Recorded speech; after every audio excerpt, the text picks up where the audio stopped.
De retour de mission, des gendarmes du Val d'Oise sont intrigués par un véhicule suspect. Une Renault grise, dangereusement arrêtée le long d'une voie rapide. Porte passager ouverte. Je décide de contrôler le véhicule et ses occupants. Je mets le gyrophare. À l'approche des gendarmes, un homme remonte précipitamment dans la voiture qui prend la fuite. Là, on part en course-poursuite direction Sarcelles. Les gendarmes ignorent tout de l'identité des fugitifs.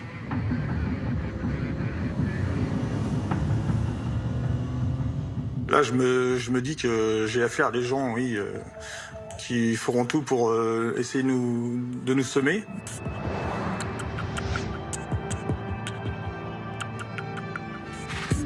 On poursuit le véhicule jusqu'à un rond-point où se trouve l'église chaldéenne en direction de Sarcelles. Là, on fait 2 fois le tour. Ils savent pas où ils vont.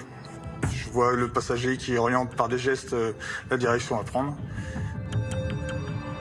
400 mètres plus loin, un feu rouge bloque la circulation. La voiture des fugitifs est immobilisée. Donc là, on descend du véhicule pour essayer d'interpeller au moins le conducteur. Ah, c'est tendu, ouais. Au moment où on arrive dessus, malheureusement, le feu repasse au vert. Et j'ai juste le temps d'essayer de saisir son bras. Ma main heurte sa tête, ce qui fait lui retirer sa casquette et ses lunettes. Sur le coup, je l'ai pas reconnu. Les fugitifs redémarrent en direction de Sarcelles. Après 6 km de course-poursuite, leur voiture pénètre dans le parking souterrain d'un centre commercial. Je suis arrivé au souterrain, j'ai mis mon véhicule en travers pour bloquer l'issue.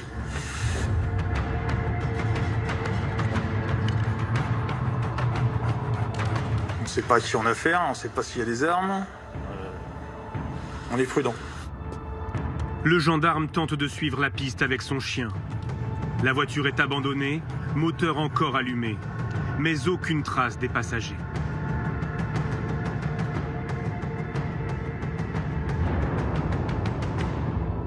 Il faut attendre le soir et l'identification par la vidéosurveillance pour que le gendarme comprenne qu'il a failli arrêter par hasard le fugitif le plus célèbre de France. 5 heures après, j'apprends que c'est Faïd Redouane. Voilà. Je me dis que je l'ai loupé. L'interpellation de Redouane Faïd se serait jouée à quelques minutes. Et s'il avait échappé de peu à la police? L'homme aurait été repéré à Sarcelles, près de Paris. Une course-poursuite a eu lieu. Juillet 2018. Redouane Faïd est le fugitif le plus recherché de France. Le voici sur des images inédites. Redouane Faïd, accompagné de son frère Rachid, visiblement très détendu avec les clients de ce café internet à Paris, bien loin de l'image d'un homme en cavale. Pourtant, 12 jours plus tôt, il s'est évadé de prison. Une exfiltration spectaculaire en hélicoptère. Ma réaction, c'est comment c'est possible qu'il s'évade encore, justement. Et je pense au départ spontanément à une blague. Nouvelle évasion du braqueur Redouane Faïd. Redouane Faïd est de nouveau en cavale. Une nouvelle fois, le criminel de 47 ans fait la une des médias. Car depuis 2010, Redouane Faïd est devenu un habitué des plateaux de télévision. Bonjour Redouane Faïd. Bonjour. Merci d'être là. Depuis la parution de son livre, dans lequel il raconte sa vie de braqueur, Faïd se présente comme un repenti. On va tourner la page, et puis maintenant c'est mieux comme ça. Jusqu'à l'attaque ratée d'un fourgon blindé et la mort de la policière municipale Aurélie Fouquet. Soupçonné d'être l'organisateur du braquage, Redouane Faïd retourne en prison. Il s'évade une première fois en 2013. Ils nous disent, faites pas les cow-boys, ça sert à rien pour 1400 €, ça c'est pas la peine, quoi.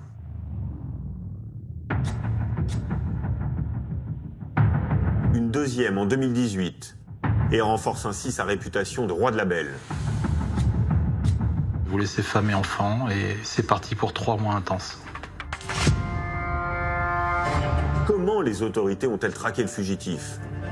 Pour quelqu'un qui s'était évadé le 1er juillet, dormir en forêt, ça veut dire que vraisemblablement il n'y a pas beaucoup de moyens financiers derrière.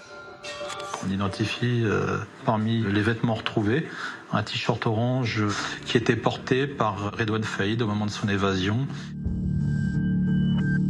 Ce qui a attiré notre attention, c'était la corpulence et la taille des individus qui portaient les burqas, qui manifestement n'étaient pas des femmes. Y a-t-il eu des défaillances de l'administration pénitentiaire? Madame la ministre, quand une telle faillite est ressentie comme inévitable, c'est qu'il y a quelque chose qui ne va pas. Comment un pistolet automatique et des explosifs en quantité peuvent se retrouver dans une prison sécurisée. Donc là, on sait très bien que, de toute façon, on nous attend à l'orée du bois, c'est évident. Je souhaite tirer toutes les conséquences qui devront en être tirées. Grâce à des témoignages exclusifs, Cellule de crise vous plonge au cœur de la traque de l'homme le plus recherché de France.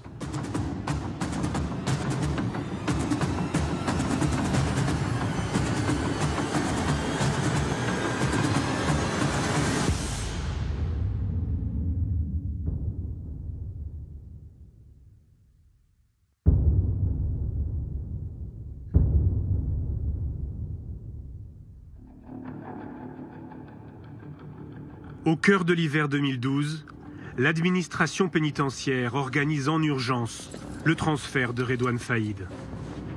Le directeur de la prison de Fresnes, où il est détenu depuis 10 mois, est convaincu que le braqueur prépare une évasion. Dans un rapport à sa hiérarchie, il détaille les informations en sa possession. Il apparaît que la personne détenue est tentée d'approcher les personnes condamnées pour des faits de terrorisme, afin d'obtenir des informations sur l'introduction de matières explosives. Ces éléments laissent redouter une volonté de l'intéressé de se soustraire à son incarcération par le biais d'une évasion.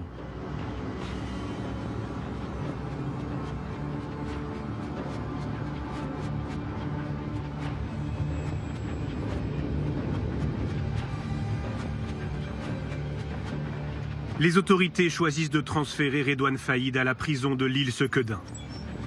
Un établissement ouvert en 2005 et réputé sécurisé. Un établissement qui est doté de miradors, qui est doté d'un système de vidéoprotection.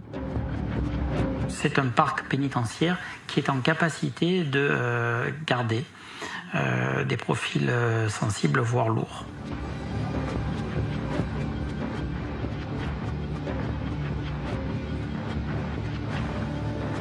Redouane Faïd est classé détenu particulièrement signalé, un DPS en jargon pénitentiaire.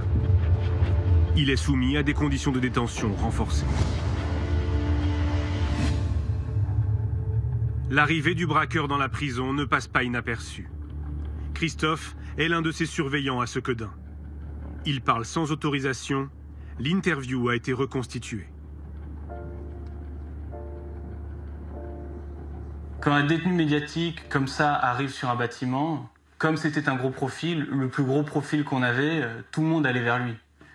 J'ai observé d'ailleurs que tous les autres détenus de Sequedin étaient à ses pieds. Ils étaient sous l'influence de Faïd. Après seulement 1 mois, les surveillants s'alarment. Redouane Faïd prend de l'ascendant sur ses codétenus. Le 25 décembre 2012, un collègue de Christophe rédige une note dans le cahier électronique de liaison. Un logiciel qui recense toutes les observations faites sur les détenus.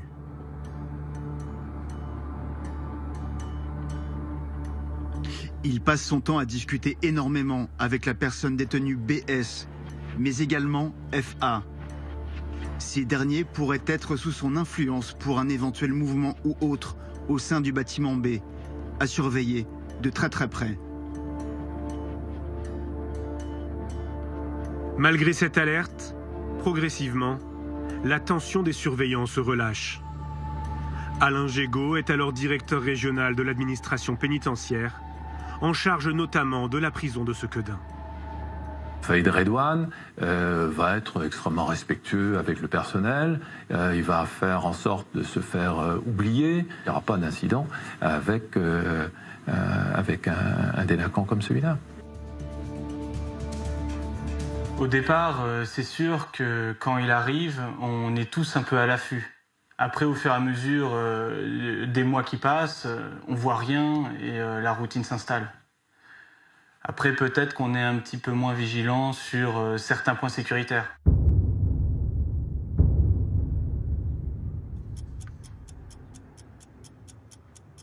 Depuis 4 mois et demi, Redouane Faïd est un détenu exemplaire. Ce matin-là, il a rendez-vous avec son frère Abdeslam pour un parloir, comme c'est le cas 2 fois par semaine.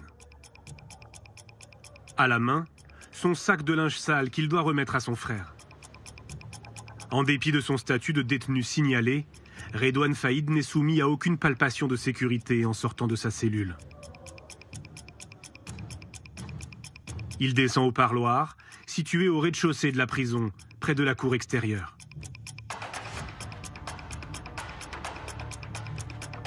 Là, avec d'autres détenus, il attend d'être appelé par les surveillants pour rejoindre son frère dans un box.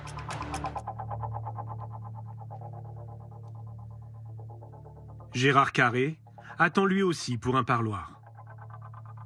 J'étais à côté de Faïd Redouane et je ne le connaissais pas. À un moment donné, il s'est retourné, il s'est mis à genoux et il a commencé à défaire des affaires de son sac. Là, moi, je pensais qu'il avait oublié sa carte d'identité. Alors, je le regardais et il m'a regardé d'un œil noir. J'ai compris que c'était pas le moment de lui donner un coup de main. Donc, j'ai regardé autre part. Redouane Faïd sort un pistolet de son sac de linge. La porte s'est ouverte et lui il s'est précipité. Il a mis, disons, une sorte de bonnet sur sa tête. Et après, bon, j'ai attendu un coup de feu. Redouane Faïd menace une surveillante avec son arme, puis tire en l'air pour prouver qu'elle n'est pas factice.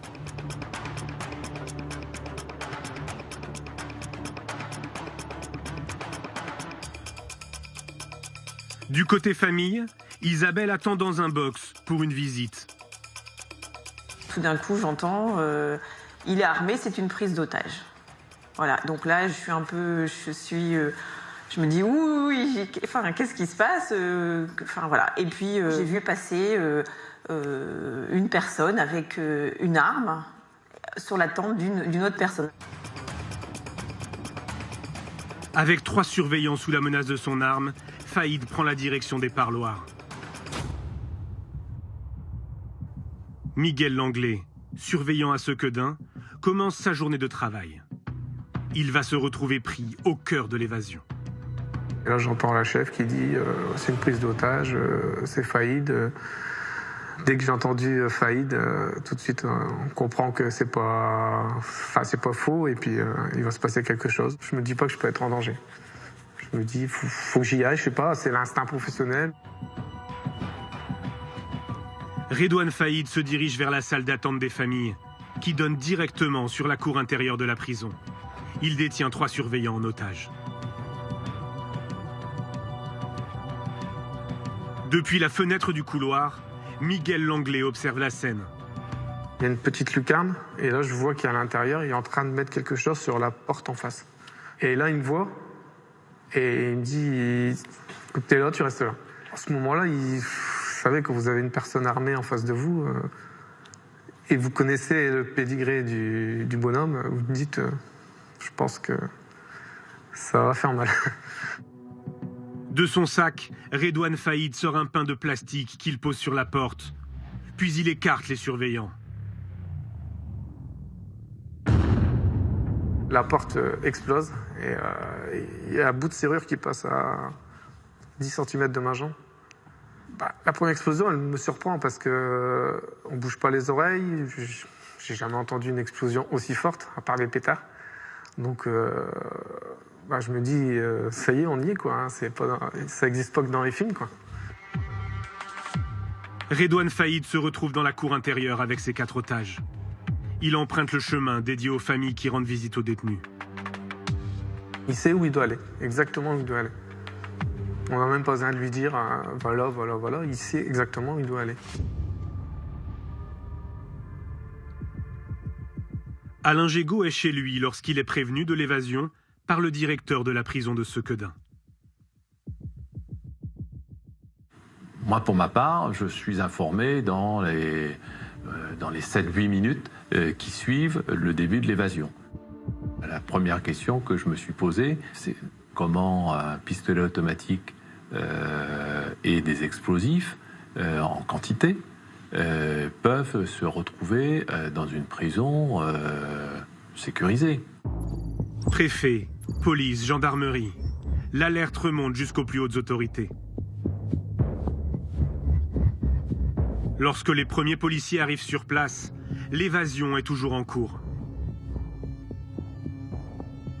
Les instructions sont claires.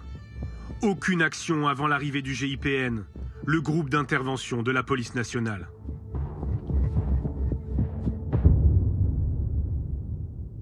À l'intérieur de la prison, toujours muni de ses pains d'explosifs, Faïd fait sauter une deuxième porte.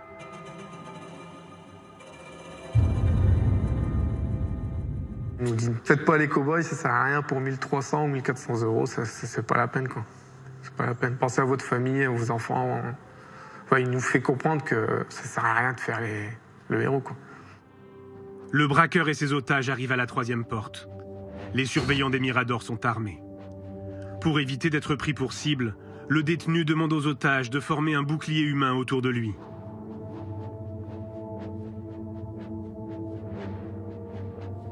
Le pire, on l'imagine toujours dans ces moments-là, mais après, oui, dans ma tête, c'est pourvu qu'il y arrive, pourvu que ça se passe bien, pourvu qu'il n'y a pas un collègue qui fasse n'importe quoi, pourvu qu'il sorte.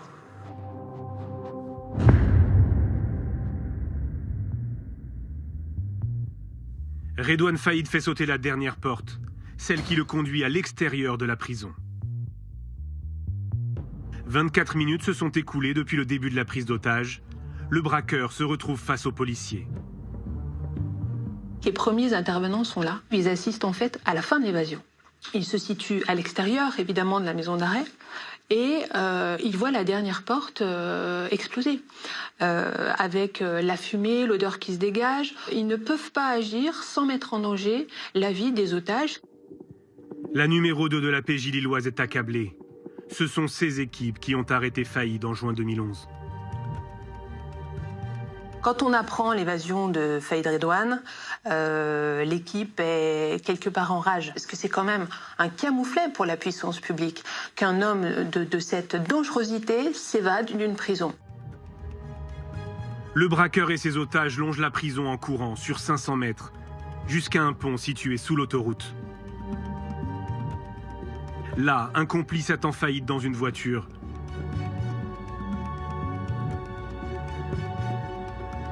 Le braqueur libère alors 3 des 4 surveillants.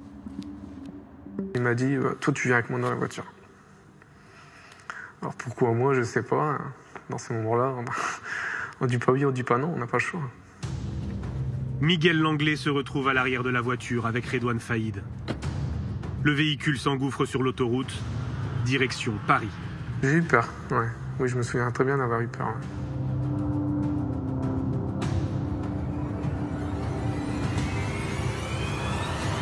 Là, je lui dis, me lâche pas dans une banlieue ou un truc comme ça, parce que en uniforme, ça va pas le faire, quoi. Ça va pas le faire. Et il m'a dit, non, si tu fais pas le cow-boy, je te lâcherai, y a pas de souci. Quelques minutes plus tard, la Renault s'arrête sur la bande d'arrêt d'urgence. Miguel Langlais est relâché.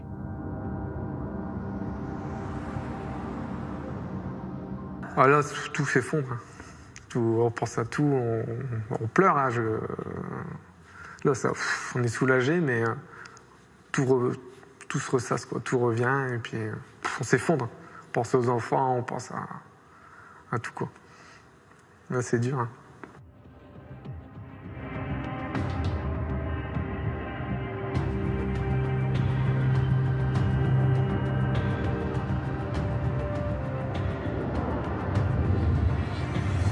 Le véhicule de Redouane Faïd et son complice sera retrouvé à 6 km de là, sur la commune de Ronchin. Brûlé. C'est là qu'on perd la trace du braqueur.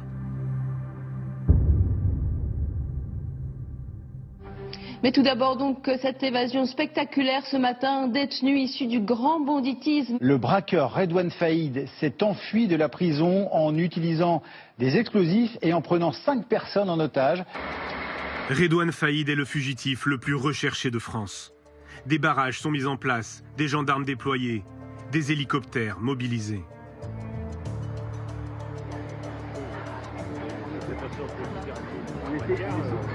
On a encore quelques espoirs de récupérer dans les minutes ou dans les heures qui suivent, c'est une course contre la montre, le fugitif. Les hommes de la police judiciaire de Lille sont les premiers mobilisés. Mais la traque s'étend à tout le pays. À Nanterre, l'Office central de lutte contre la criminalité organisée est mobilisé lui aussi. 130 policiers spécialisés dans le grand banditisme. Frédéric Douady est alors le patron de la Brigade nationale de recherche et d'intervention. La BRI est le bras armé des enquêteurs. Dans les premières heures, il peut se trouver dans un gîte à 10 minutes de la maison d'arrêt de Sequedin, comme avoir pris un avion à Bruxelles et être parti à l'autre bout du monde. Les policiers s'intéressent à tous les membres de son entourage qui ont la capacité de l'aider pour une évasion et une cavale. Vincent est le chef d'enquête. Il souhaite préserver son anonymat pour son travail de terrain. On va fonctionner par système de cercle. D'abord, l'environnement proche, famille, femme, enfant, puis la famille, puis les cercles professionnels ou criminels. Ce qu'on travaille évidemment dans ce genre de cas, c'est les parloirs. Et c'est la raison pour laquelle, dès la matinée, sont placés en garde à vue les 2 individus qui avaient des parloirs réguliers avec Faïd Redouane, un de ses frères aînés, Abdeslam, et un de ses neveux. La piste familiale ne donne rien.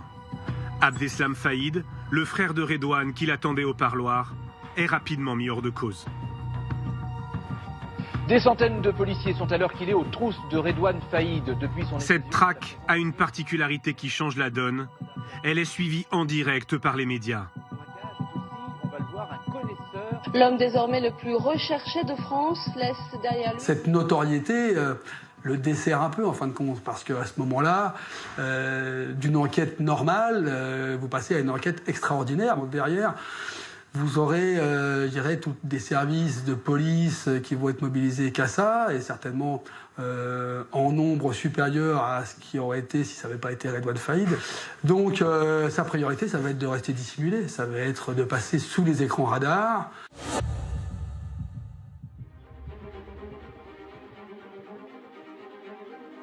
À quelques kilomètres de Nanterre, place Vendôme, la ministre de la Justice tient une réunion de crise. Henri Masse, le numéro 1 de l'administration pénitentiaire, a été convoqué en urgence par Christiane Taubira. Elle est comme tout ministre dont un des services a été pris en défaut par un événement brutalité, par une crise, si vous voulez. Donc elle nous demande de lui fournir des éléments d'explication. Qui autour de lui a pu l'aider? Il y a quels sont ses antécédents? Donc quel est son niveau de dangerosité? Bon, pour les forces de police et de gendarmerie, quelle est sa détermination? Où est-ce qu'il a pu aller? Pour Christiane Taubira, l'évasion de Redouane Faïd tombe mal. La ministre de la Justice planche depuis plusieurs mois sur une vaste réforme pénale qui défend des peines alternatives à la prison. Ses détracteurs l'accusent de laxisme et l'évasion à coups d'explosifs d'un détenu comme Faïd leur donne du grain à moudre. Et puis elle décide d'aller à Lille, ce que nous faisons immédiatement ensemble.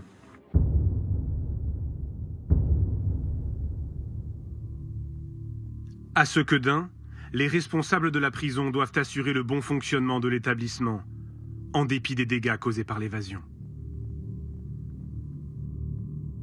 La prison, après la sortie de Redouane Faïd, se trouvait dans une situation d'insécurité totale, puisqu'il n'y avait plus de porte d'entrée.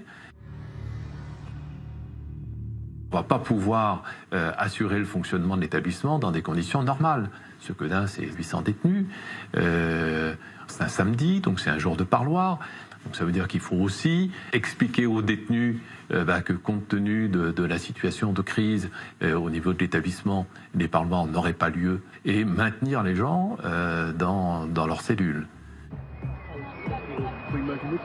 En fin d'après-midi, lorsque Christiane Taubira et Henri Mas arrivent sur place, la ministre demande à refaire le parcours de Redouane Faïd.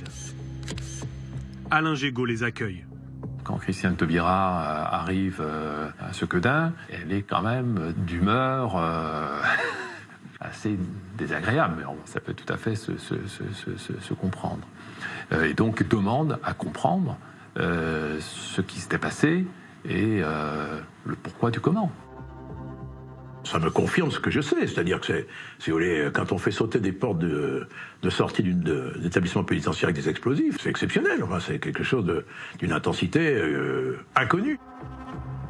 Dans la foulée, une réunion est improvisée entre les syndicats du personnel et la ministre de la Justice. L'ambiance est électrique.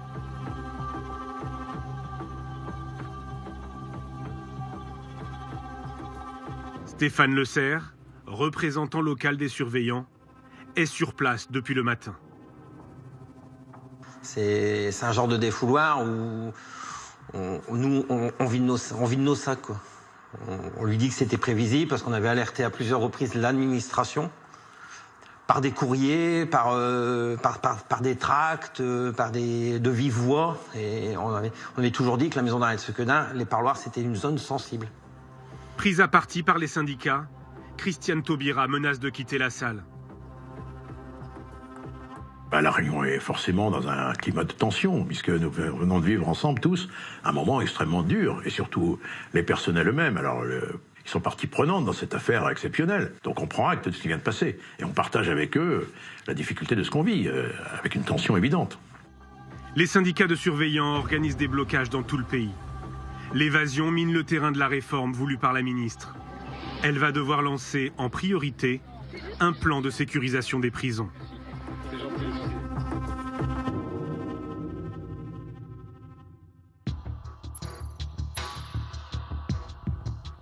À Nanterre, pour retrouver le fugitif le plus recherché de France, les policiers déploient d'importants moyens de surveillance. Une cinquantaine de personnes sont mises sur écoute. Plus de 4 millions d'appels et de SMS sont analysés. Sans aucun résultat.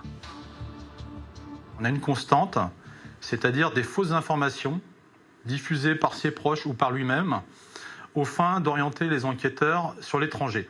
On nous annonce Faïd Redouane aussi en Algérie. C'est la raison pour laquelle, dès le jour de l'évasion, la police judiciaire va le diffuser en mandat d'arrêt européen, en mandat d'arrêt qui va être transformé international via le canal Interpol. L'intéressé lui-même est un professionnel de l'intox. Pour remonter jusqu'à Faïd, les policiers suivent aussi la piste des complicités au sein même de la prison. Grâce aux vidéosurveillances, ils découvrent un étrange manège. Le 12 avril, veille de son évasion, le braqueur a rendez-vous avec son frère et son neveu pour un parloir. Sur ces images, Redouane Faïd qui sort de sa cellule. Dans sa main, un sac rouge censé contenir son linge sale. Le surveillant ne procède pas à la palpation de sécurité.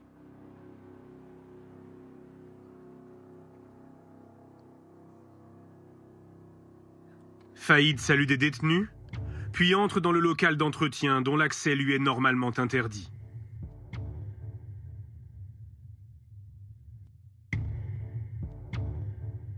Il en ressort 22 secondes plus tard pour se rendre au parloir. Qu'a-t-il fait ou déposé dans ce local-là? Toujours est-il qu'un chien spécialisé dans les matières explosives va remarquer au niveau d'un casier dans ce local-là.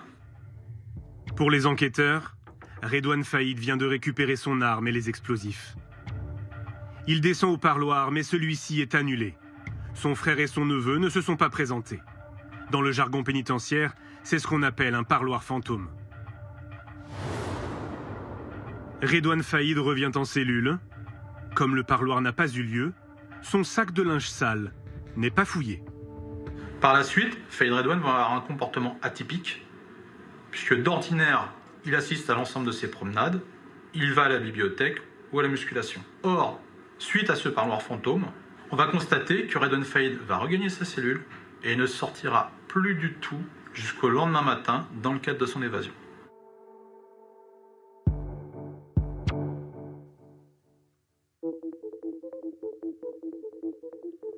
Les policiers placent en garde à vue le surveillant présent ce matin-là. Confronté aux images de vidéosurveillance, il reconnaît des erreurs. Vous me demandez pourquoi je ne suis pas intervenu.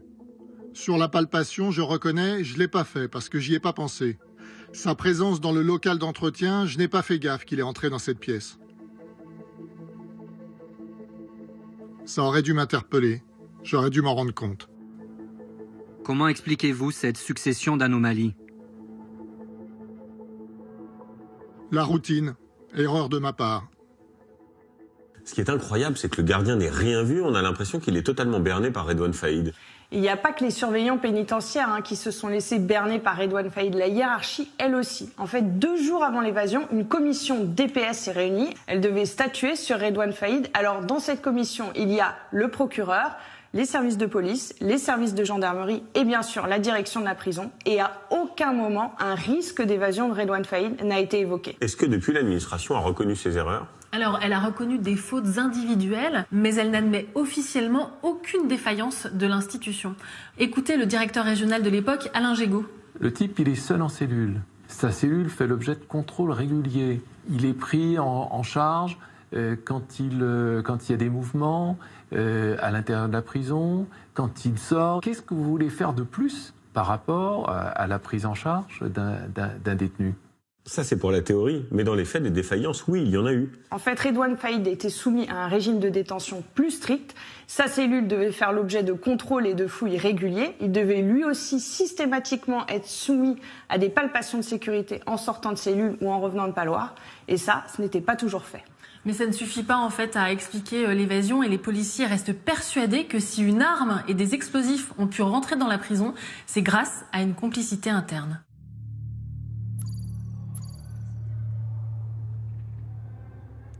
À la maison d'arrêt de Sequedin, l'enquête se poursuit pour identifier les complices qui ont pu faire entrer l'arme et les explosifs. Quasi tout le monde se soupçonne. Tout le monde se demande si... Enfin voilà, on se pose plein de questions à savoir qui, comment, pourquoi. C'était une ambiance, oui, glauque. Difficile à vivre.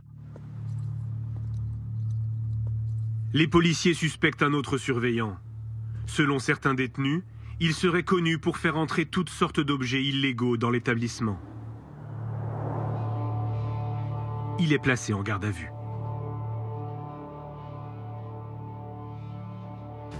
Réfléchissez bien. Ne pensez-vous pas qu'il serait temps de nous dire tout ce que vous savez sur l'évasion de Faïd Redouane? J'ai jamais rentré des explosifs et des armes pour Redouane Faïd. Avez-vous fait rentrer autre chose que armes ou explosifs? Oui, de la viande, des produits d'entretien, du parfum, des shampoings et aussi des cigarettes. Le surveillant sera révoqué, mais pas condamné. Les enquêteurs n'ont ni aveu, ni preuve d'un lien direct entre lui et l'évasion de Redouane Faïd.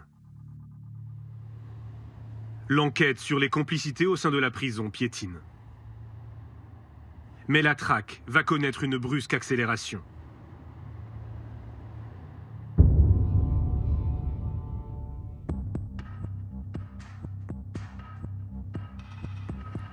« 40 jours après l'évasion, les policiers reçoivent une information d'un de leurs indiques. Redouane Faïd aurait passé plusieurs nuits dans un hôtel de Roissy. Le fugitif serait accompagné d'un autre homme. Ils circuleraient ensemble, à bord d'une Peugeot grise. Sur ce type d'affaires, on peut avoir des tuyaux de gars qui ont vraiment un intérêt à donner une information qui permettrait peut-être, à minima, de le localiser ou d'identifier certains de ses complices. Ab initio, on ne sait pas si l'information elle est bonne, elle est mauvaise. Donc on va l'exploiter en allant récupérer dans tous les hôtels du secteur de Roissy, il y en a quelques-uns, les bandes vidéo, les parkings, les vidéos qui sont dans les hôtels en question. Image par image, les policiers épluchent des centaines d'heures de vidéos d'hôtels et de parkings. Un détail inattendu attire leur attention. Un des opérateurs de la BNRF va constater le comportement suspect d'un individu sortant la tête de l'habitacle pour insérer son moyen de paiement au niveau de la barrière. Sauf que lorsqu'il va remettre sa tête dans l'habitacle, apparemment, il est muni d'un postiche puisque la perruque va bouger. Donc c'est à partir de ce moment-là qu'on pense avoir Redouane Faïd. Pour la première fois depuis l'évasion, après 6 semaines de traque, les enquêteurs tiennent enfin une piste solide. À votre avis, on est content ou on n'est pas content? Évidemment qu'on est content. Entre le moment où on exploite ta vidéo et le moment où on se dit que c'est lui, il n'y est plus. D'accord? Il n'est plus à l'hôtel, hein. Il ne nous attend pas, pieds et poings liés, en se demandant pourquoi on met autant de temps à venir le chercher. Donc, ça veut dire qu'on a, oui, on avance, on a un fil à tirer.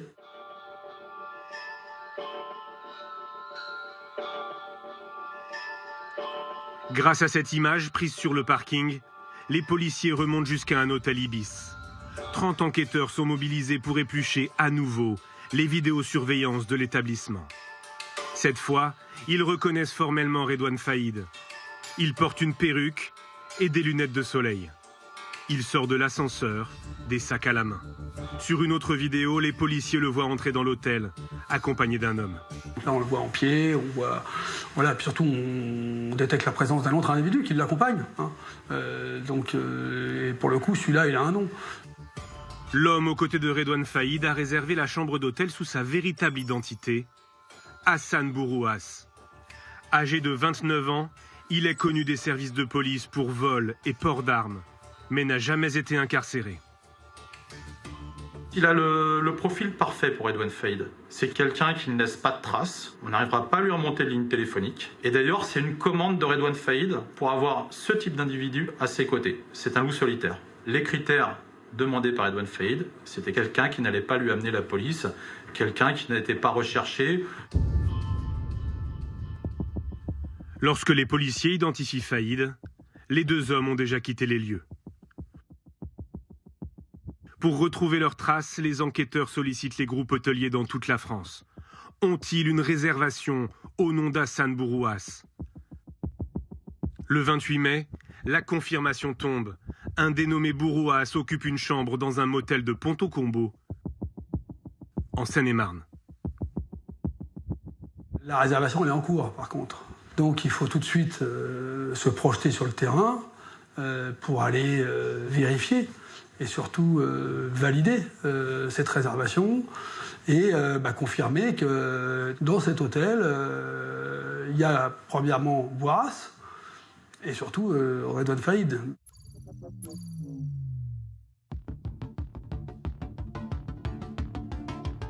Un important dispositif de surveillance est mis en place. Une trentaine de policiers planquent dans des voitures sur le parking. Ils se font passer pour des clients ou du personnel de l'hôtel. Ils guettent le retour de Redouane Faïd et d'Hassan Bourouas. À 22h40, les 2 hommes regagnent leur chambre. Leur présence sur place est confirmée par des policiers en civil. Voilà, on est suffisamment bien placé pour confirmer que c'est bien lui qui utilise cette chambre et avec son homme de confiance. Et donc une fois qu'il est dans la chambre d'hôtel, il y est. Donc il ne ressortira pas.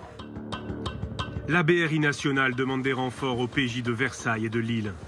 Une centaine de policiers est sur place. Légalement, la police ne peut pénétrer dans un appartement avant 6h du matin.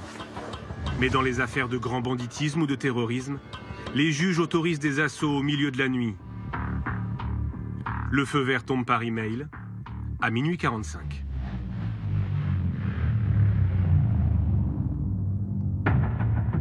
On va prendre le temps de s'assurer que les malfaiteurs sont bien endormis, donc on va attendre. Tant pis, on ronge notre frein, mais on attend pour être certain que l'opération se déroulera dans les meilleures conditions. Faïd et Bourouas occupent la chambre numéro 38. Elle est au premier étage, à l'entrée de la coursive. Une équipe de la BRI se met en position. Pour ne pas donner l'alerte, aucun client n'a été évacué. Toutes les sorties de l'hôtel sont bloquées. On va encercler l'immeuble pour permettre ensuite à la colonne d'intervention de venir se positionner. Mais au préalable, on a évité tout risque de fuite. Donc, quand on est appelé sur ce genre d'événement, on a forcément une petite appréhension. C'est one shot, hein. C'est pas, on n'a pas droit à un coup d'essai et puis on ne peut pas se reprendre si jamais on a loupé. Non, il faut être sûr notre coup, quoi. Après 46 jours de traque, la BRI donne l'assaut. La progression est annoncée par la colonne, qu'elle monte dans les escaliers, qu'elle s'approche de la porte, qu'elle va pénétrer dans les lieux. Bon, évidemment, il y a le top interpellation qui est annoncé au moment où la porte est ouverte. On a quelques secondes de silence et puis l'annonce du résultat de l'opération. Objectif serré, interpellé, et c'est surtout sans incident. L'opération a duré quelques secondes. Aucun coup de feu n'a été tiré. Redouane Faïd n'oppose aucune résistance. Il a vite compris qu'il ne pouvait pas jouer. Il sait qu'il ne pourra pas s'échapper. La différence d'individus qui pourraient être radicalisés, de malfaiteurs jusqu'aux boutistes, on sait que Redouane, s'il a une porte de sortie, il va essayer de l'utiliser. S'il y a un petit trou de souris, il va vouloir le prendre. Mais là, il ne peut pas. Donc, comme il n'a pas envie de mourir, il ne fait rien.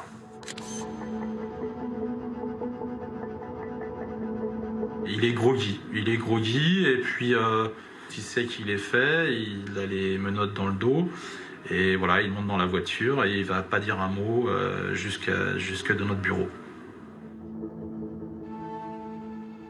C'est l'info du jour, l'arrestation de Redouane Faïd. La cavale est terminée pour l'ennemi public numéro 1. Interpellé dans la chambre d'un hôtel, Redouane Faïd qui était grimé puisqu'il portait une perruque et une barbe.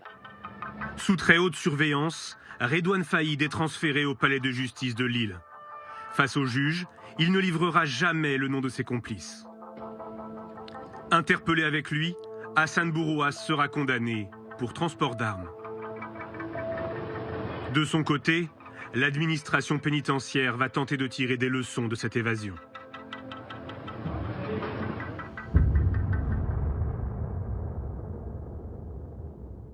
Vous découvrez les images de la garde des Sceaux, la ministre de la Justice. C'est tout de même assez exceptionnel de voir Madame Taubira entrer à l'instant dans le studio d'Europe 1 pour répondre dans quelques minutes aux questions de Jean-Pierre Elkabbach dans ce drôle de décor, Maxime. Pendant 6 jours, Christiane Taubira ne s'exprime pas publiquement sur l'arrestation. Puis elle choisit la prison même où Redouane Faïd est incarcéré pour une interview exclusive sur son nouveau plan de sécurisation des prisons. Xavier Yvon. Depuis Robert Badinter en 1976 à Fresnes, aucun ministre de la Justice n'avait accepté de faire une émission en direct d'une prison. Vous lancez, Christiane Taubira, un plan pour renforcer la sécurité dans les prisons. 33 millions d'euros seront consacrés à de nouvelles technologies de surveillance. Est-ce qu'une nouvelle évasion de Redouane Faïd, qui est ici à Fleury-Mérogis et qui écoute peut-être s'il a une radio, ou d'autres détenus, deviendra impossible? Je ne fonctionne pas aux faits divers et je n'établis pas un plan de sécurité de 33 millions d'euros sur la base de l'évasion d'un individu. Et ce plan gouvernemental annoncé, on l'a vu, à grand renfort de communication, qu'est-ce qu'il va changer? Eh bien, plusieurs dizaines de millions d'euros vont être investis pour empêcher que des objets rentrent illégalement en prison. Ce sont par exemple des portiques, comme on peut en voir dans les aéroports, ou bien des filets pour empêcher que des objets soient projetés par-dessus les murs. Et c'est efficace?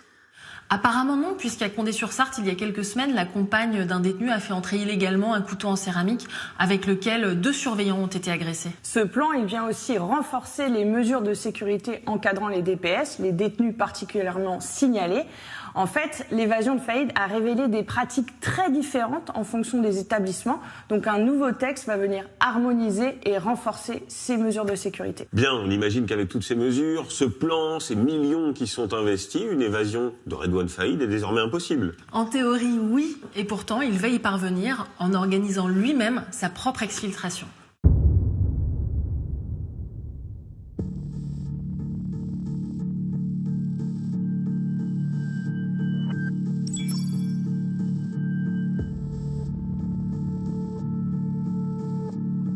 Le centre pénitentiaire sud-francilien, à Réau. C'est dans cette prison récente, réputée parmi les plus sûres de France, qu'est incarcéré Faïd depuis le 21 novembre 2017. Condamné à 10 ans de prison après son évasion de l'île Sequedin, Il figure sur la liste officieuse des 10 détenus les plus susceptibles de s'évader. La direction de la prison a donné des consignes spécifiques. Des palpations de sécurité quotidiennes, 2 fois par mois, des fouilles à nu, avant et après chaque parloir, une fouille intégrale et l'interdiction de tout contact avec les autres détenus. Ce surveillant parle sans autorisation. Son interview a été reconstituée.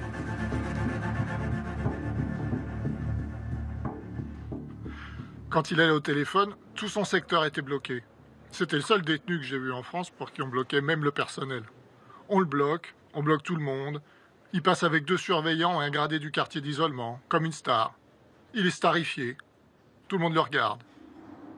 C'est-à-dire que pour lui, la prison ne tourne plus pendant 20 à 30 minutes. Mais ces mesures ne vont pas suffire. Dès le début, les surveillants s'inquiètent de son comportement. Redouane Faïd, il scanne les lieux. On a l'impression qu'il mesure chaque centimètre carré et il maîtrise son espace.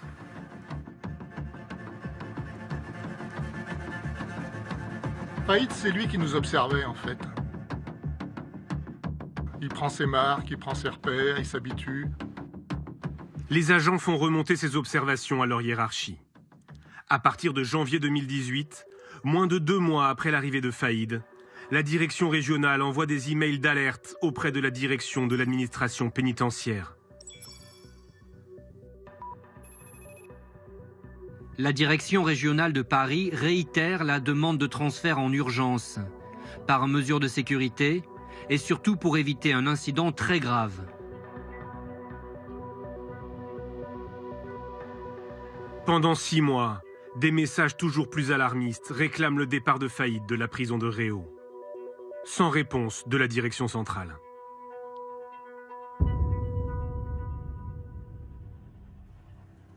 En février 2018, les surveillants de Réau soufflent.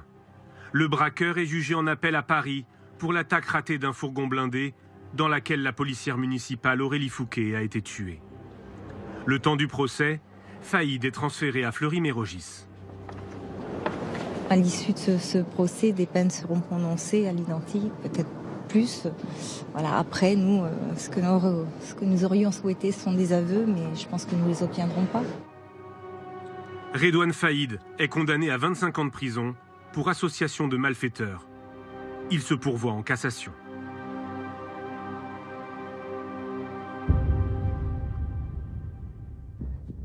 Cinq jours plus tard, à la grande surprise du personnel du centre pénitentiaire, le braqueur est de retour à Réau. Un des chefs qui l'accueille ce jour-là me dit « Mais tu peux pas imaginer la réaction de Redouane Faïd d'être agréablement surpris de se retrouver à Réau. Je pense que c'est pas la qualité de la bouffe qui lui a manqué. Quand il revient, il est content. Il est content parce qu'il est dans un environnement qu'il maîtrise. Dans un lieu connu, c'est plus facile de préparer quelque chose d'illicite.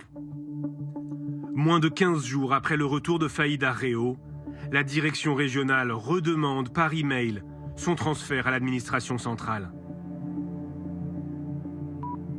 Il a déjà repéré toutes les failles de la structure et la connaît trop bien maintenant. Nous savons par expérience que c'est juste une question de temps. Le 22 juin, après de nombreuses relances, la direction de l'administration pénitentiaire finit par répondre. Le transfèrement aura lieu dans le courant du mois de septembre. Cette réponse provoque la colère de la direction régionale. Je considère votre décision très dangereuse pour le centre pénitentiaire sud-francilien, pour le personnel et pour l'ordre public.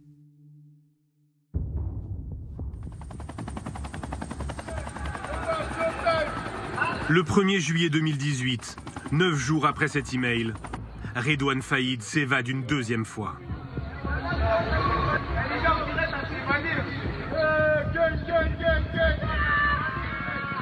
Je reçois un coup de téléphone de mon adjoint chef de service qui me dit en ces termes Faïd s'est barré. La spectaculaire évasion. L'évasion du braqueur Redouane Faïd. Je reçois un SMS sur un des téléphones qui me dit Redouane Faïd s'est évadé. Et je pense au départ spontanément à une blague. Et ensuite, je regarde le deuxième téléphone et là, je vois que j'ai une vingtaine d'appels en absence. Et donc là, je comprends qu'il y a un énorme problème. Redouane Faïd s'est enfui de la prison de Réau à bord d'un hélicoptère. C'est un petit peu l'incrédulité quand même qui m'envahit. Parce que c'est un détenu particulièrement surveillé. Les questions sur son évasion sont nombreuses. Ma réaction, c'est comment c'est possible qu'il s'évade encore, justement. Et d'un autre côté, alors qu'on est condamné à 25 ans de réclusion criminelle, comment ne pas envisager la suite de sa vie qu'au travers d'une évasion? Redouane Faïd est de nouveau en cavale.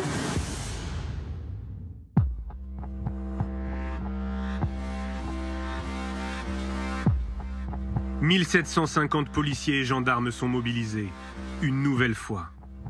Mais les opérations de contrôle ne donnent rien. Aux côtés de la PJ de Versailles, l'Office central de lutte contre la criminalité organisée repart sur les traces du fugitif que ses équipes avaient interpellé 5 ans plus tôt. Le 1er juillet, c'est un dimanche, veille de grand départ en vacances. C'est quelque part une des périodes les plus délicates de l'année, tout simplement. Si ce n'est qu'en police judiciaire, on a une capacité à mobiliser très rapidement des gens. Rapidement, on a toute la brigade qui est dépêchée sur place, tous les enquêteurs qui sont disponibles, qui d'initiative vont aller travailler. Au bas mot, on est entre 80 et 100 enquêteurs de police judiciaire qui rapidement sont envoyés, dépêchés sur les différentes scènes de crime. Et voilà, c'est reparti. Donc, direction le service, vous laissez femmes et enfants, et c'est parti pour 3 mois intenses. Place Vendôme, le cabinet de la ministre Nicole Belloubet est submergé par de fausses rumeurs. Youssef Badr, le porte-parole du ministère, doit les désamorcer. J'ai des médias qui m'appellent pour me dire il s'est évadé avec plusieurs détenus, et donc il serait pas parti seul, avec d'autres DPS et tout ça. Donc du coup, j'essaie de vérifier ces éléments-là, en fait, au départ. C'est déjà ce qui va être dit, que les prisons sont des passoires, qu'il y a une espèce de laxisme ou qu'il y a une espèce de laisser-aller, qu'on va probablement aussi s'en prendre aux surveillants en évoquant des éventuelles complicités internes et tout ça. Donc là, on sait très bien que, de toute façon, on nous attend à l'orée du bois, c'est évident.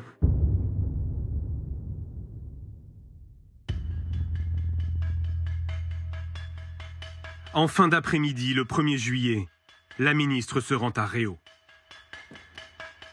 Venu lui aussi soutenir les surveillants, le syndicaliste Régis Grava l'interpelle sur les demandes de transfert de Faïd.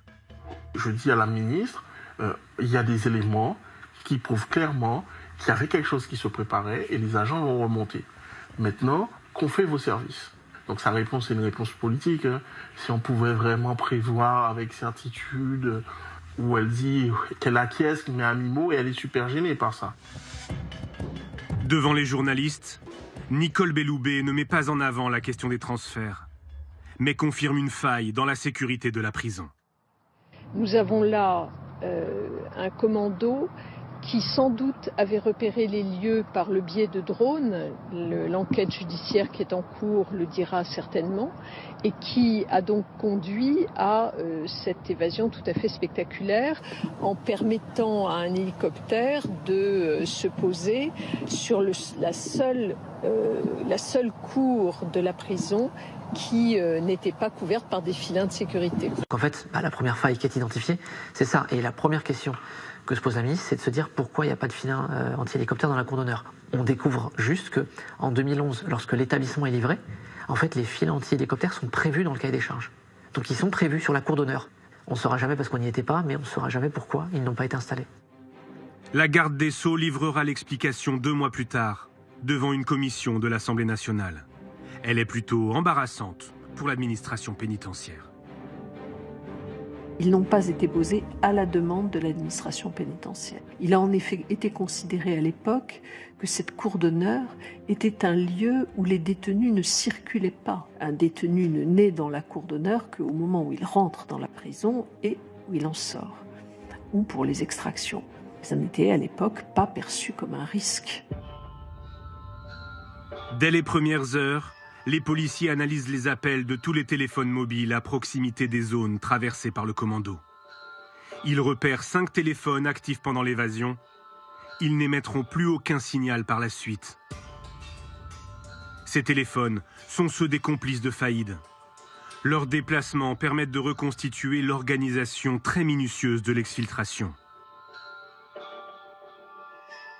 Les policiers espèrent ainsi remonter jusqu'aux fugitifs.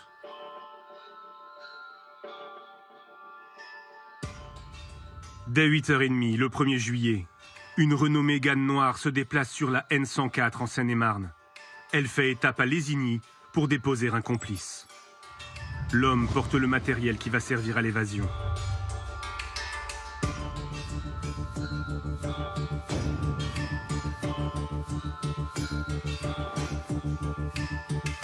La voiture dépose ensuite les 2 autres complices près de l'aérodrome de Lognes. Se présentant comme un père et son fils, les 2 hommes prétendent venir pour un vol d'initiation. Ils insistent pour voler en Alouette, un vieil appareil capable de transporter 4 passagers, en plus du pilote.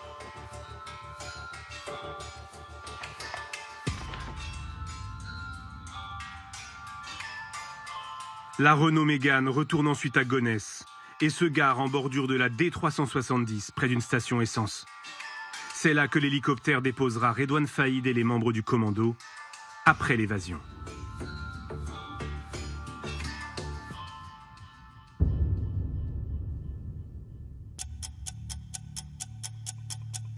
Au même moment, à la prison de Réau, Redouane Faïd est conduit au parloir, escorté par 2 surveillants.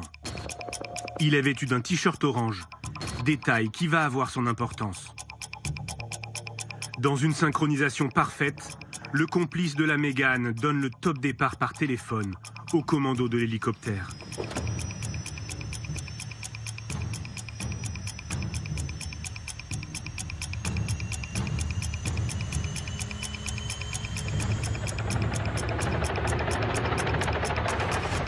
L'appareil détourné se pose à Lésigny. Le 3e complice monte à bord. Dans son sac, une disqueuse, des cagoules, des brassards de police et des armes.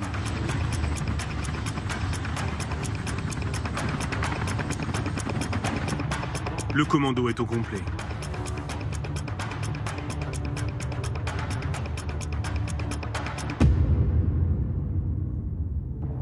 À 11h18, l'hélicoptère arrive au-dessus de la prison de Réau.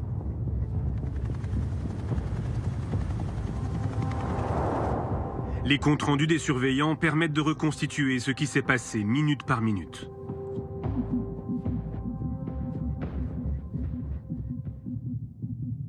À 11h18, au poste central d'information, une surveillante est alertée par un son inhabituel.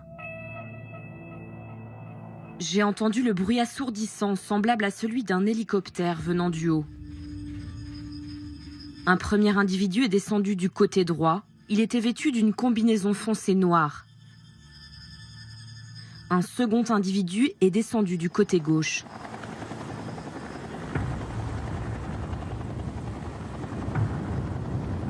J'ai aussitôt appelé la police par la ligne directe.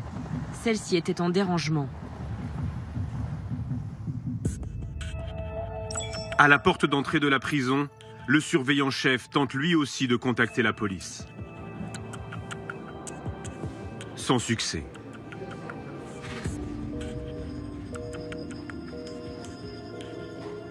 Un de ces hommes finit par utiliser son portable pour joindre le commissariat le plus proche. À mon grand étonnement, on nous a dit « c'est une blague ». Au bout du téléphone, un policier demande aux surveillants de décliner leur identité, leur adresse, leur fonction. Devant tant de questions, nous nous sommes énervés. Nous lui avons demandé de nous prendre au sérieux et de nous envoyer des renforts tout de suite. Il nous a dit de nous calmer car il suivait la procédure et nous a reposé les mêmes questions.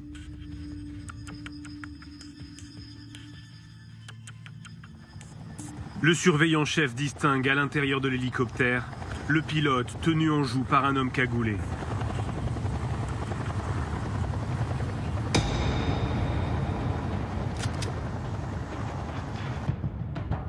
Les 2 autres membres du commando entrent dans la prison en découpant une porte réservée aux forces d'intervention.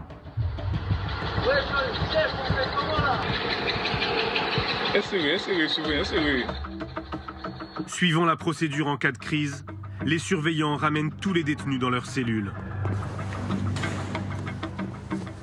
Mais pour Faïd, les consignes sont strictes.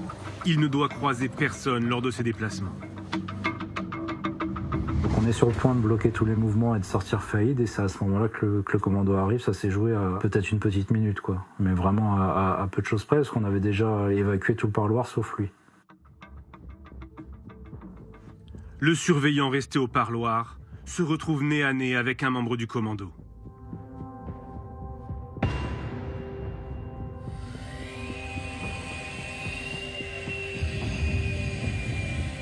J'aperçois un individu cagoulé avec un brassard police qui coupe le pêne de la cabine.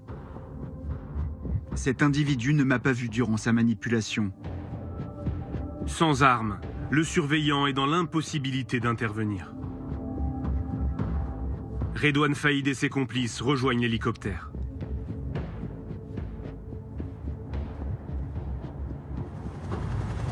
À 11h28, ils quittent la prison. L'exfiltration a duré moins de 10 minutes.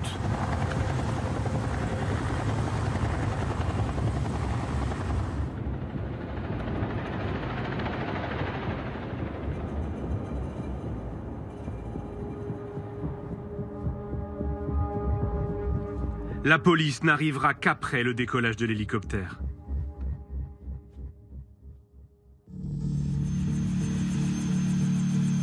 Dans sa fuite, le commando multiplie les manœuvres pour brouiller les pistes. Après une 50aine de kilomètres de vol, l'hélicoptère se pose à Gonesse. Les fugitifs mettent le feu à l'appareil. Le pilote les voit prendre la fuite à bord de la Mégane. Ils se rendent ensuite dans le parking souterrain d'un centre commercial, en bordure de l'autoroute A1. À 11h49, les complices incendient la voiture. Faïd monte dans une Kangoo blanche garée par un complice. À 11h53, la vidéosurveillance du parking prend ce cliché. On y voit Redouane Faïd à la place du passager. La Kangoo rejoint la 1 et remonte vers Senlis.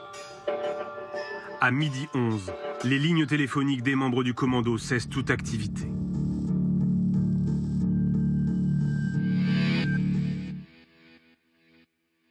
Le premier réflexe, c'est de se dire qu'on a affaire à des malfaiteurs d'envergure, à des gens, pour le coup, dont c'est le métier, qui n'en sont pas à leur coup d'essai, qui sont peut-être entraînés, qui ont même pu répéter cette opération. On n'est pas face à des amateurs. Les enquêteurs décortiquent ce qu'ils appellent les scènes de crime. L'hélicoptère retrouvé à Gonesse en partie brûlé. La Mégane utilisée comme voiture relais et abandonnée par le commando dans le centre commercial, elle aussi calcinée. La Kangoo blanche retrouvée brûlée dans l'Oise, moins de 24 heures après l'évasion. L'ensemble de l'opération a été mené en moins de 5 heures. Aucun coup de feu n'a été tiré. C'est une évasion sans aucun coup de feu, sans aucune résistance. Effectivement, ça peut paraître surprenant, mais les surveillants pénitentiaires ne sont pas armés. Alors depuis peu, certains syndicats réclament des tasers, mais le ministère de la Justice campe sur ses positions. En fait, ce qu'ils craignent, c'est qu'en cas d'évasion ou de mutinerie, ça se termine en bain de sang. Alors, il y a bien des surveillants qui sont armés, ce sont ceux qui sont dans les miradors, mais ils ont interdiction de tirer sur un hélicoptère en vol. Écoutez les explications du ministère de la Justice. C'est la loi, en fait on ne peut pas tirer sur un hélicoptère en vol, et l'hélicoptère fait un vol stationnaire. Si vous tirez, ça veut dire que quelque part vous sacrifiez aussi les gens qui sont dedans. Or, avec le commando, je crois qu'il y a le pilote, il me semble, et je pense que les surveillants aussi ne savent pas qui est dedans, ils peuvent imaginer tous les scénarios possibles. Il y a peut-être des gens qui ont été pris en otage, on ne sait pas. C'est ce qui permet d'expliquer l'évasion de Redouane Faïd, le fait que les surveillants et les surveillantes ne soient pas armés. Alors c'est plus complexe que ça. Le cœur du problème, c'est ce transfert de Redouane Faïd qui n'a jamais eu lieu malgré les nombreuses alertes de la direction régionale. Oui, les échanges de mails qui demandaient ce transfert de prison n'ont pas donné lieu à un transfert effectif. En effet, chacun se rejette la faute et dans cette administration réputée pour son mutisme, les fuites vont se multiplier. Dès le lendemain de l'évasion, le 2 juillet, Le Figaro va révéler en partie cet échange de mails.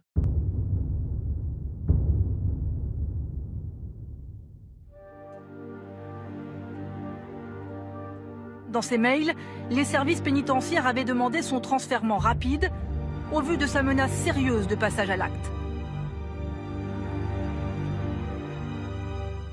Là, vous avez des échanges de mails qui sortent dans la presse, où tout le monde se tourne vers nous pour nous dire attendez, regardez, on nous avait alerté, on vous avait informé, et vous n'avez rien fait. C'est pas la réalité de ce qui se passe. Et là, les fuites qui sont données sont en plus parcellaires et donc forcément partiellement fausses. La personne qui fait sortir une information a toujours intérêt à la faire sortir. Je n'en ai pas tiré de conclusion à partir du moment où je ne savais pas qui le diffusait, ou d'où la fuite émanait.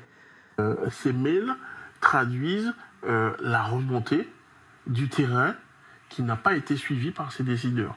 Ça permet aux uns et aux autres de dire la vérité. Pourquoi l'administration centrale n'a pas pris la décision de faire bouger Redouane Faïd.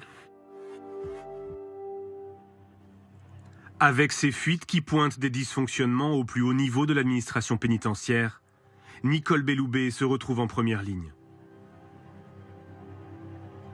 Madame la ministre, quand une telle faillite est ressentie comme inévitable, c'est qu'il y a quelque chose qui ne va pas. À l'Assemblée nationale, lors de la séance des questions au ministre, les députés demandent des explications. Il y a pu avoir des erreurs et les informations de la presse de ce matin, une demande sans suite de transfert vers un centre mieux sécurisé, nous interroge. Nous voulons savoir ce que vous comptez faire pour tirer les conséquences de cette évasion. La parole est à Madame Nicole Belloubet, garde des Sceaux, ministre de la Justice. Je souhaite porter un regard clinique sur cette évasion et je souhaite tirer toutes les conséquences qui devront en être tirées. Je dis bien toutes les conséquences, y compris pour mesurer les défaillances et prendre les éventuelles sanctions qui s'imposeraient si cela est nécessaire. Au-delà des erreurs individuelles, ce qui est pointé dans cette affaire, c'est la responsabilité de toute l'administration pénitentiaire. Oui, nous nous sommes procuré cet échange de mails et nous avons le fin mot de l'histoire. Alors, face à la colère de la direction régionale, l'administration centrale propose finalement de transférer Faïd à Fleury-Mérogis. Sauf que Fleury, c'est une prison qui est surpeuplée. Salah Abdeslam y est incarcérée. Elle a été ébranlée par le suicide de détenus, mais aussi de surveillants. Et surtout, Faïd la connaît déjà. Donc c'est l'impasse et aucune solution alternative n'est proposée. Alors cette question des transferts, elle va être le révélateur de sérieux dysfonctionnements au sein de l'administration. Et Nicole Belloubet, la ministre de la Justice, va bien être obligée de les reconnaître. Écoutez-la. L'inspection relève une difficulté de ce point de vue. Autrement dit, une insuffisante réactivité des gens qui sont aujourd'hui à l'administration centrale et qui ne répondent peut-être pas avec la réactivité suffisante à ce type de détenus à risque. Bien, c'est clair. La ministre pointe les responsabilités de certains cadres de l'administration pénitentiaire, mais aussi leur décalage, leur déconnexion avec ce qui se passe sur le terrain dans les prisons. Et la crise est telle que Nicole Belloubet va annoncer une réforme d'ampleur et notamment la fusion des services qui s'occupent de la remontée d'informations depuis les établissements et ceux qui s'occupent des transferts. Et suite à cette crise, le numéro 2 de l'administration pénitentiaire va être écarté. Officiellement, c'est dans le cadre de cette réforme, mais c'est lui qui avait supervisé le transfert de Redouane Faïd.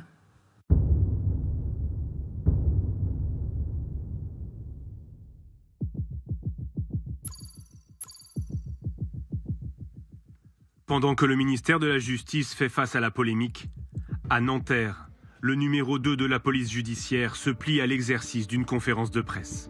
Je ne suis pas habilité à vous parler du fond de l'affaire, évidemment. Philippe Vérony s'exprime rarement sur une enquête en cours. Mais la police veut montrer que la traque de Faïd est une priorité. Les premières constatations laissent à penser que le commando était composé d'environ 4 ou 5 personnes, non identifiées, je m'empresse de le dire évidemment. En fait, un premier membre du commando est sur le point d'être identifié.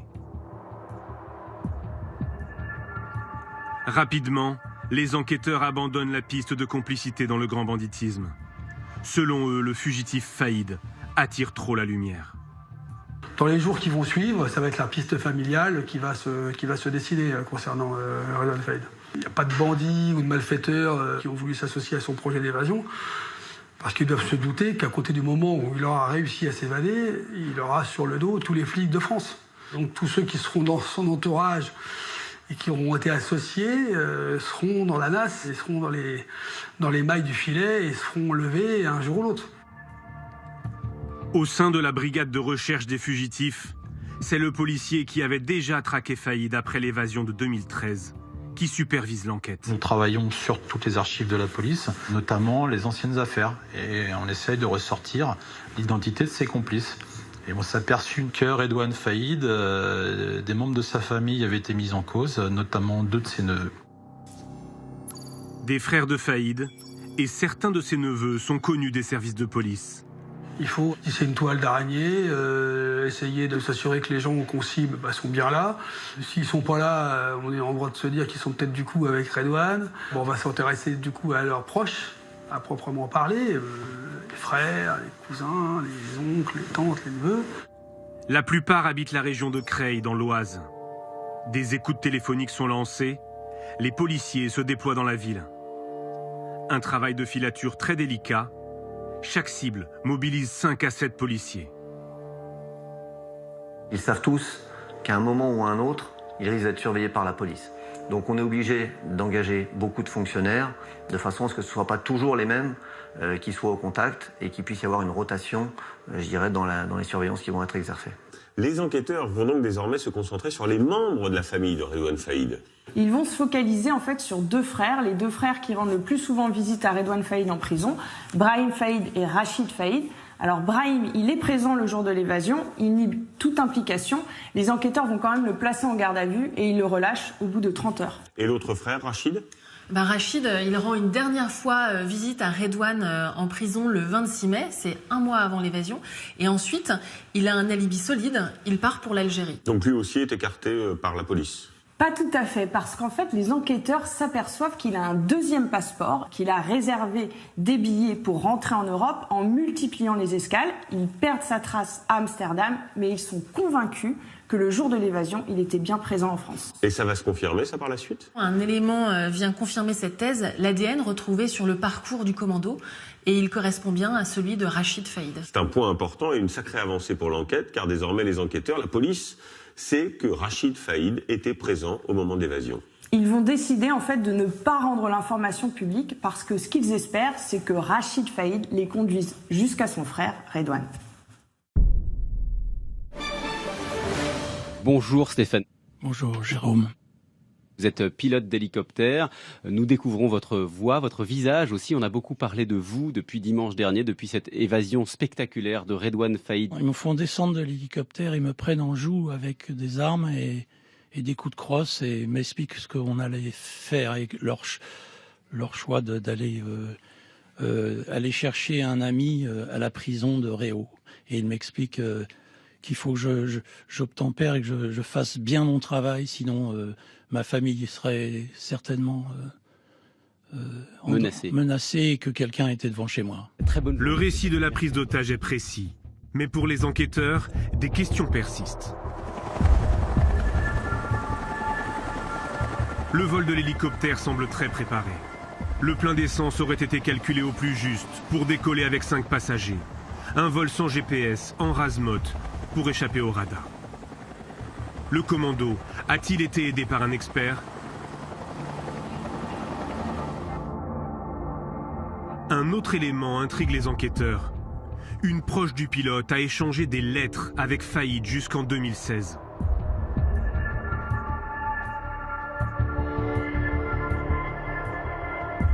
Neuf mois plus tard, le pilote et 2 de ses proches seront placés en garde à vue. Mais visiblement, aucun élément ne prouve une implication dans l'évasion. Aucune charge n'est retenue. Ils sont tous relâchés.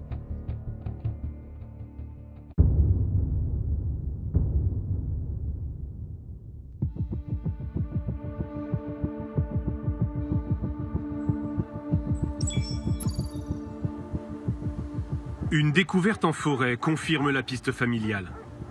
Les enquêteurs mettent la main sur du matériel utilisé par les malfaiteurs lors de l'évasion. Il a été retrouvé grâce au témoignage d'un chasseur. C'était quelqu'un qui a pour habitude de fréquenter cette forêt, qui est témoin d'un manège un peu suspect, qui voit des gens qui à l'heure à laquelle il les croise, manifestement n'ont rien à faire dans ce secteur boisé à proximité de Creil, qui va passer son chemin, qui va y retourner par la suite et qui va tomber sur des effets vestimentaires.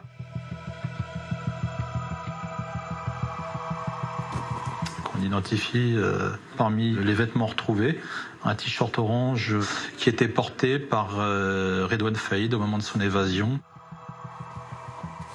Cette découverte, ça nous a fait comprendre deux choses. C'est que, pour quelqu'un qui s'était évadé le 1er juillet, dormir en forêt, ça veut dire que vraisemblablement il n'y a pas beaucoup de moyens financiers derrière et qu'il est sur un cercle assez resserré et il est dans sa zone de confort puisqu'il est sur Creil. Donc les éventuels départs à l'étranger avec une cagnotte cachée, etc. Pour nous, ça n'apparaissait pas être la piste la plus pertinente. Donc on était à ce moment-là, on a acquis la conviction qu'il pouvait être dans le milieu creillois qu'il connaît si bien.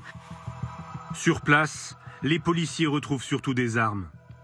2 fusils d'assaut et des gilets pare-balles. Des éléments qui les inquiètent. Les armes, de manière générale, vous en débarrassez, vous les détruisez, comme les véhicules. La disqueuse thermique aurait dû subir le même sort, parce que vous pouvez laisser des éléments d'ADN sur ces armes, sur ces objets. Donc on est surpris. Mais ça laisse sous-entendre le passage à l'acte vers un nouveau projet criminel, un futur casse, un centre fort, une bijouterie, une banque, un fourgon blindé. Et donc ça nous met une pression supplémentaire. Le chasseur qui a trouvé les armes identifie l'un des hommes croisés dans la forêt. Il s'agit d'un neveu de Faïd, Isaac. Le témoignage confirme les complicités familiales, mais toujours aucune trace du fugitif. Un autre coup de chance va faire progresser l'enquête.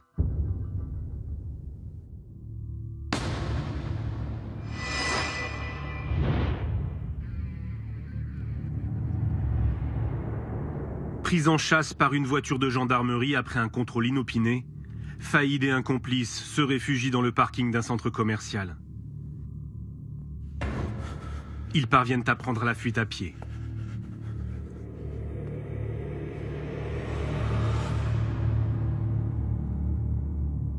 Rapidement sur place, les gendarmes de la brigade de recherche ignorent que la voiture était conduite par Redouane Faïd. Ils pensent avoir affaire à des cambrioleurs. Je vois rapidement qu'il y a à l'intérieur tout le nécessaire à commettre des cambriolages, à savoir visseuse dévisseuse, pied de biche, marteau. Je m'aperçois également qu'il y a des affaires, donc t-shirt, jeans, sales, et également brosse à dents et rasoir. Des boîtes attirent leur attention. L'une d'entre elles contient une matière blanche non identifiée, l'autre, des câbles électriques.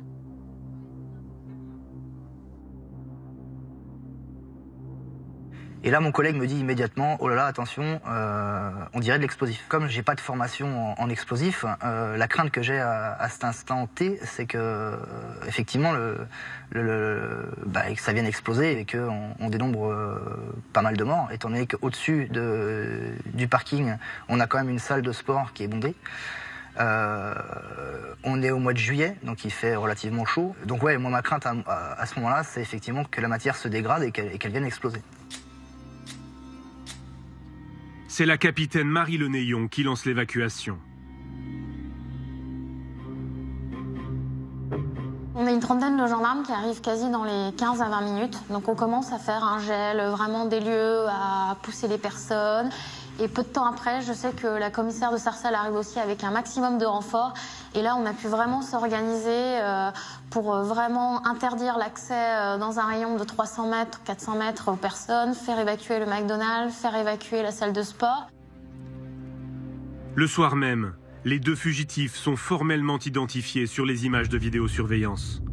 On y voit Redouane Faïd, la main dans un sac où il cache probablement une arme. Et derrière lui, son frère Rachid. C'est une histoire incroyable, une course-poursuite un peu par hasard qui va se terminer donc par l'évacuation de ce centre commercial. Oui, et le plus fou, c'est que si les mèches sont authentiques, les explosifs sont des faux, du simple mastic. Alors une hypothèse consiste à penser que Faïd voulait remonter un braquage. Redouane Faïd n'a donc pas les moyens de se procurer de véritables explosifs, du vrai matériel ? En fait, Redouane Faïd, il est seul, isolé, et une cavale, ça coûte très cher. Surtout quand on est un bandit connu comme lui, les tarifs, par exemple, pour de faux papiers, ça grimpe vite. Donc il cherche par tous les moyens à se procurer de l'argent. Il envisage, par exemple, de remonter sur un braquage. L'autre élément très important, c'est que dans la voiture, les enquêteurs retrouvent des papiers qui leur permettent de remonter à un cybercafé en plein cœur de Paris. Le passage de Redouane Faïd dans ce cybercafé a été filmé par la vidéosurveillance. Nous nous sommes procuré les images. Elles n'ont jamais été diffusées. Regardez. 12 jours après l'évasion, Redouane Faïd et son frère plaisantent dans un cybercafé parisien. C'est ici qu'ils ont acheté, sur Internet, la Laguna Grise, prise en chasse par les gendarmes à Sarcelles.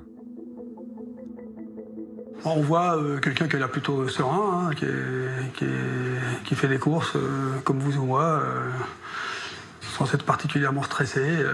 Bon, il est un petit peu grimé dans le sens où il porte une casquette pour essayer quand même d'être le moins visible possible. Enfin, en tout cas, il n'a pas de perruque, il n'a pas de moustache, il n'a pas de bonnet. Donc, mais quelqu'un qui est relativement zen. Voilà. On ne peut pas rester terré au fond d'un igloo. Donc il faut bien vivre, il faut sortir, il faut voir des gens, il faut prendre des contacts, il faut vivre. Hein. Sinon, si c'est pour pas vivre, autant rester en prison. Donc il faut faire quelque chose. Donc forcément, il s'expose. Les policiers vont organiser des planques devant le cybercafé. Sans résultat. Mais une nouvelle fois, le fugitif va devoir s'exposer.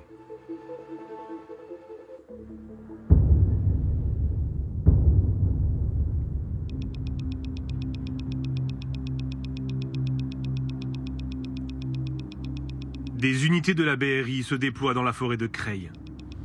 Grâce à des écoutes et des surveillances, les enquêteurs ont compris qu'un rendez-vous est organisé entre un neveu de Faïd et un réseau lié au grand banditisme. Les policiers espèrent qu'il va déboucher sur une rencontre avec Faïd, qui recherche des soutiens logistiques ou financiers. Le neveu prend son interlocuteur en selle, mais au dernier moment, le passage d'un hélicoptère éveille la méfiance des deux hommes.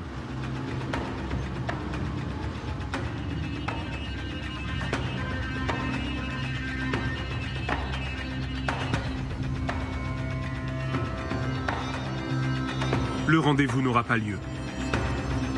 Le neveu fait demi-tour. Les policiers le laissent partir. Il est leur seul lien avec Faïd. Est-ce qu'on en sait plus aujourd'hui sur ce fameux rendez-vous secret ? En fait, cette information, elle n'était jamais sortie parce qu'on se trouve en pleine zone grise, hein, celle des indiques, des informateurs de la police, et les enquêteurs veulent en dire le moins possible, tout simplement parce qu'en fait, les bandits étudient leurs méthodes pour mieux les déjouer ensuite. Et après ce rendez-vous, que devient le neveu ? D'une manière générale, en fait, les complices de Redouane Faïd se savent surveiller, ils redoublent de prudence, et malgré les énormes moyens mobilisés, les heures d'écoute de surveillance, l'enquête piétine. Les policiers, ils vont explorer toutes les pistes. Alors, il y a un chauffeur de taxi qui leur parle d'une conversation qu'il a entendue dans sa voiture. Une journaliste qui tenterait d'avoir rendez-vous avec Redouane Faïd. Alors, ce qu'ils vont faire, c'est avec l'accord des juges d'instruction, ils vont placer cette journaliste sur écoute et il y aurait même eu des filatures. Ce qui va poser question parce que ces pratiques sont contraires aux règles du secret des sources. Oui, d'ailleurs, sa chaîne BFM TV a annoncé son intention de porter plainte. Et cette piste du taxi, elle va mener à quelque chose ? Cette piste, elle ne va mener à rien. En fait, la traque, elle est au point mort. Donc les policiers vont accentuer la pression sur l'entourage de Faïd pour faire un peu bouger les lignes et ils vont cibler tout particulièrement sa famille.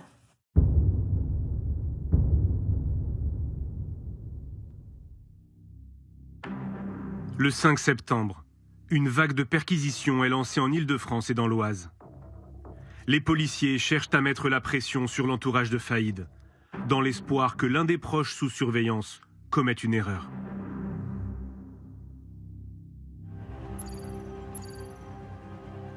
Au lendemain de cette opération, le premier flic de France rend public la principale piste suivie par les enquêteurs. Gérard Collomb, ministre de l'Intérieur et des Relations avec les cultes, bonjour. Bonjour. Perquisition, opération de police dans l'Oise, hier dans plusieurs villes, Creil, Méru, Compiègne. On pense qu'il est effectivement réfugié dans sa proximité, dans les lieux qu'il connaît bien, où il a un certain nombre de parents, d'amis, et donc c'est là que les policiers cherchent pour pouvoir l'arrêter. La déclaration ne facilite pas le travail des policiers, qui ont déjà des difficultés à se dissimuler à Creil. C'est une petite ville, tout le monde se connaît, une petite ville dans laquelle il y a plusieurs quartiers difficiles, dans lesquels y rester longtemps est quasiment impossible. Si on reste trop longtemps dans ce genre de quartier, on est détecté, ce qui pourrait mettre à mal l'intégralité de l'enquête. À Creil, la BRI continue les planques et les filatures. Fin septembre, le changement de comportement d'un neveu de Redouane Faïd intrigue les policiers. Au gré de la surveillance d'un des membres de la famille, on s'aperçoit qu'il a des déplacements qui ne sont pas forcément très cohérents par rapport à ce qu'on peut penser de son activité quotidienne, qui consistait d'ailleurs à rester majoritairement dans sa cité. Ça va attirer notre attention et nous laisser penser que peut-être, à certains moments, il va pouvoir aller au contact de Redouane Faïd. Le téléphone du neveu leur permet de remonter jusqu'à un autre portable. C'est un téléphone qui avait une activité particulière, qui n'était allumé notamment que la nuit. Et donc les filatures engagées pour essayer d'identifier l'utilisateur de ce téléphone nous amènent à identifier un véhicule. Ce véhicule, il va nous amener à Creil et à un immeuble où on avait déjà en fait eu des informations sur la présence dans cet immeuble de manège un peu suspect.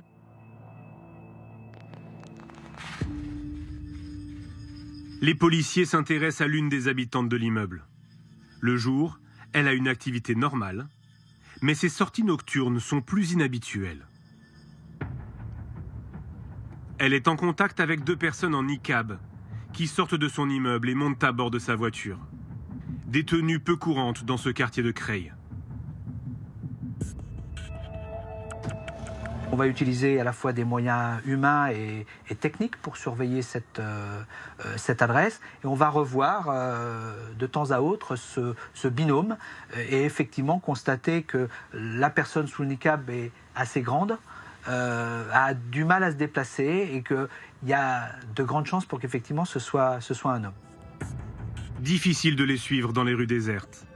La BRI mobilise une 50aine de policiers pour mettre en place ce qu'elle appelle un jalonnement. Les gens de la BRI sont des gens qui sont complètement rompus à ces techniques et qui, plutôt que de partir en voiture derrière une cible, préfèrent plutôt occuper le terrain, jalonner, occuper la carte et sur les grands axes et permettre de signaler des passages plutôt que d'être derrière, j'allais dire à la queue leu-leu, ou à 1h ou 2h du matin avec les phares, ça peut être très délicat. Au cours de la 3e nuit, l'utilisatrice du véhicule va déposer les individus à un autre véhicule.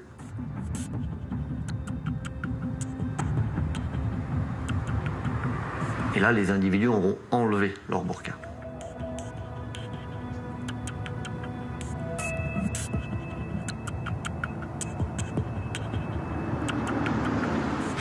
Ils sont extrêmement méfiants.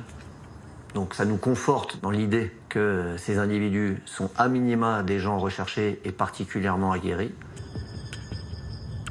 Les enquêteurs tentent d'établir que l'un des 2 suspects est bien Redouane Faïd. Mais ils leur donnent du fil à retordre. On est face à un individu qui connaît très bien notre façon de fonctionner. Pour déjouer nos surveillances, le moindre rond-point, il va faire 2 fois le tour et il va rouler très en dessous des limitations de vitesse. De façon à ce que si un véhicule le suit, il soit automatiquement détecté. Finalement, à la faveur d'un éclairage, les policiers pensent avoir identifié le fugitif. On acquiert vraiment à ce moment-là la conviction que la personne qui se trouve au tout départ de notre surveillance en passager du véhicule, c'est à 99% Redouane Faïd.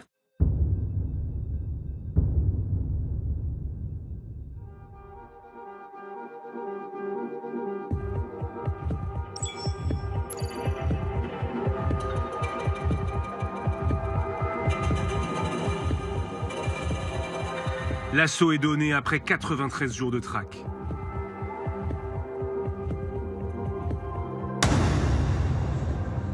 Faïd est interpellé à 4h20 du matin, avec son frère Rachid et ses 2 neveux. En tout, 7 personnes sont mises en examen.